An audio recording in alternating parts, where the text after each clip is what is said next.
Como é que você ganha a vida? Essa pergunta é muito feita. Como é que você ganha a vida? Qual que é o teu jeito de ganhar a vida? E eu estou usando aqui a expressão em duplo sentido. Isto é, como é que você ganha a vida? No sentido de como é que você obtém teu meio de sustento. Mas há uma segunda maneira de pensar isso. Como é que você faz para que a tua vida não seja perdida?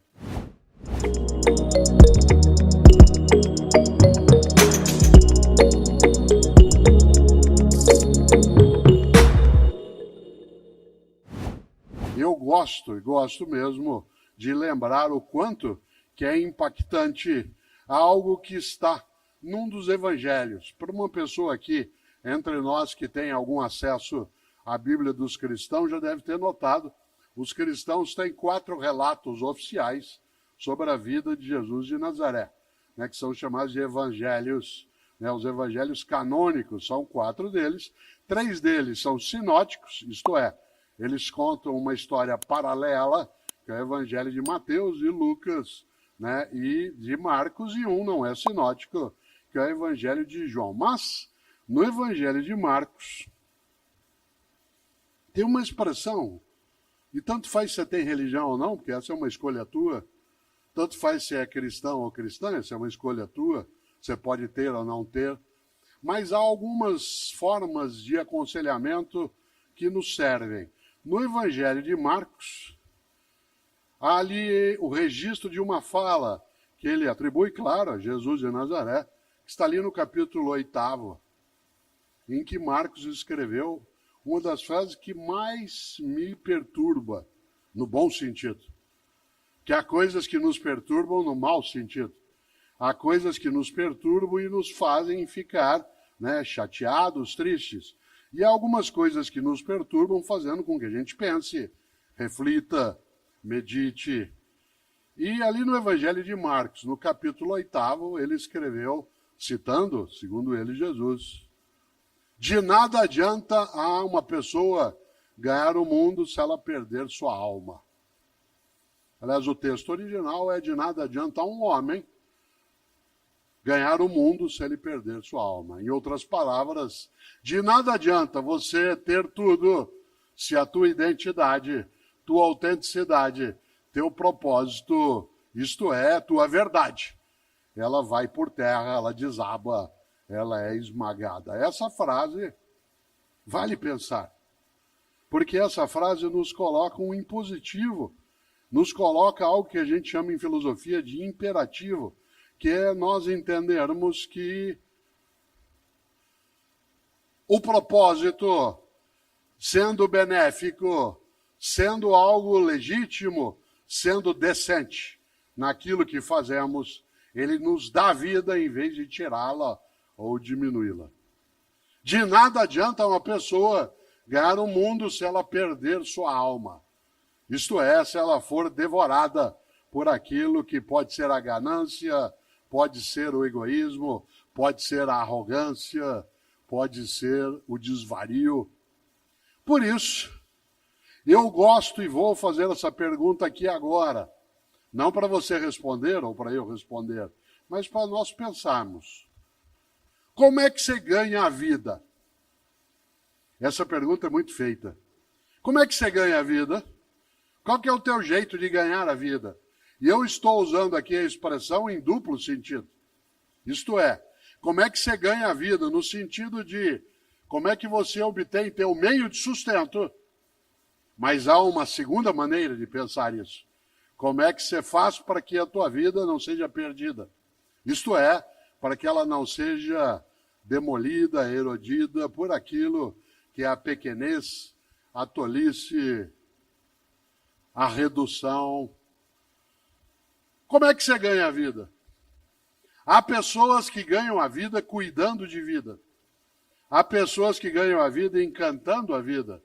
E essas ganham a vida nos 2 sentidos, de modo muito mais denso. Há pessoas que ganham a vida apenas no sentido material, do sustento econômico, do acúmulo de patrimônio, que não é ilegítimo se agregado à ideia de ganhar a vida no outro modo que eu aqui lembrava.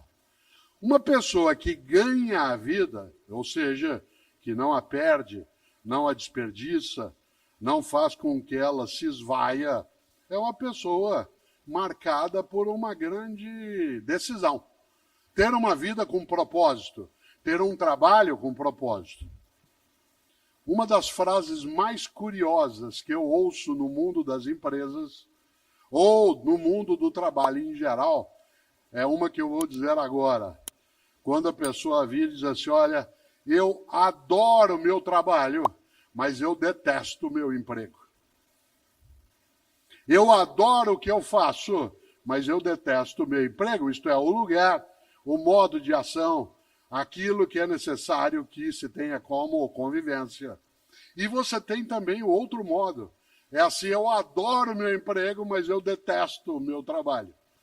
Ou seja, gosto de ali estar, gosto daquela convivência, mas aquilo que faço não me realiza. Uma das coisas mais bonitas, e eu gosto de fazer isso, há um livro que dá título a esta reflexão, chamado Por que Fazemos o que Fazemos? E ele trata disso, né, que eu estou aqui dizendo agora, ele não é um único. Houve uma época em que, ao término de uma atividade, não era tanta gente, havia uma sessão de autógrafos. Hoje a gente não consegue mais fazê-lo pelo número de pessoas e também pela necessidade de proteção nossa em relação a algumas das coisas que nos circundam. Mas hoje há um outro modo, que eu não chamo mais de autógrafo, eu chamo de fotógrafo.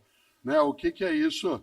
É quando eu terminar aqui, quando eu terminar a minha exposição, eu ficarei sobre o palco e, se você desejar, de modo tranquilo, ordenado, você se aproxima com a tua câmera e aí eu fico andando para lá e para cá, que nem um caranguejo, dado que eu estou, né? Vou até lá, depois eu volto, vou até lá e volto, e você faz uma selfie, se você desejar assim. Há pessoas que gostam de fazê-lo, depois posta. Mas se você tiver com algum dos meus livros, faça a selfie segurando o livro, né? Porque aí sai você, o livro, e eu sorrindo, né? E isso é gostoso porque é uma forma de lembrança, de memória, que nos ajuda bem. E nesse livro, Por que Fazemos o que Fazemos, a primeira frase que nele está, isto é, o que nós chamamos de epígrafe do livro, é uma frase de um poeta gaúcho que eu tenho uma admiração imensa, que é Mário Quintana.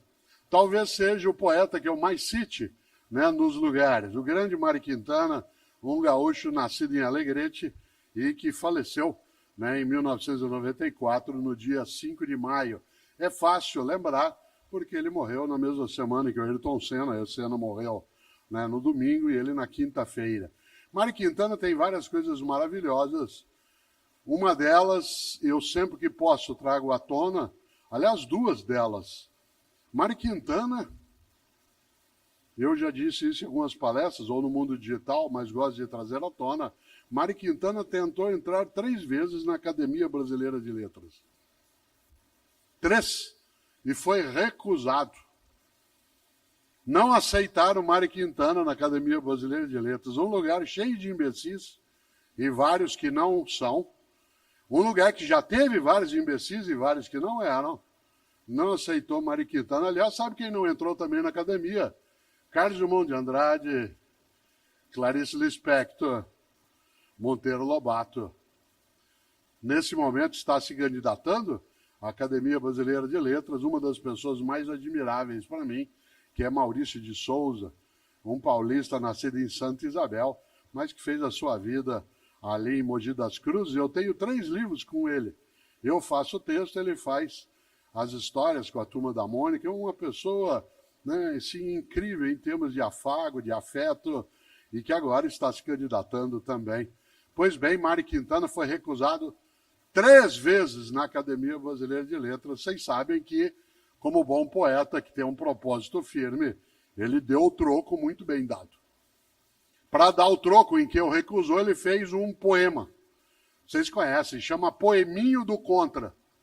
Não é poeminha, não, é Poeminho do Contra. Aliás, esse poeminho, ele devia aparecer em vários lugares. O André, meu filho, que tem mais idade, que está sentado aqui, sabe que eu tenho esse poeminho pendurado né, numa das paredes ali no Parque Tatu, uma coisa gostosa, porque o que é que escreveu Mário Quintana? Guarde essa frase aí, porque ela vai servir para algumas coisas na vida, quando as pessoas, vez ou outra, em vez de serem colaborativas contigo, buscam ser demolitivas. E ele escreveu, é uma trova, ele diz, todos esses que aí estão, atravancando o meu caminho, eles passarão, eu passarinho. Olha que coisa genial. Todos esses que aí estão, atravancando o meu caminho, eles passarão, eu passarinho.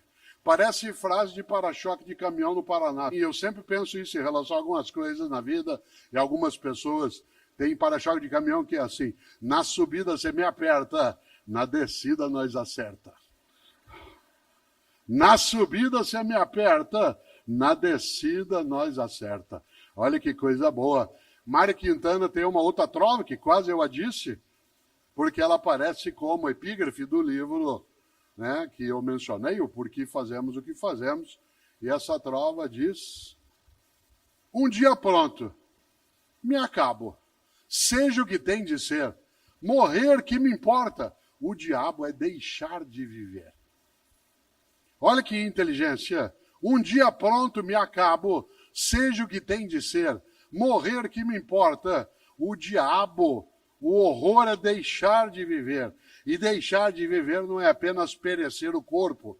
Deixar de viver é morrer tua dignidade, tua esperança, teu desejo, teu afeto, tua amizade.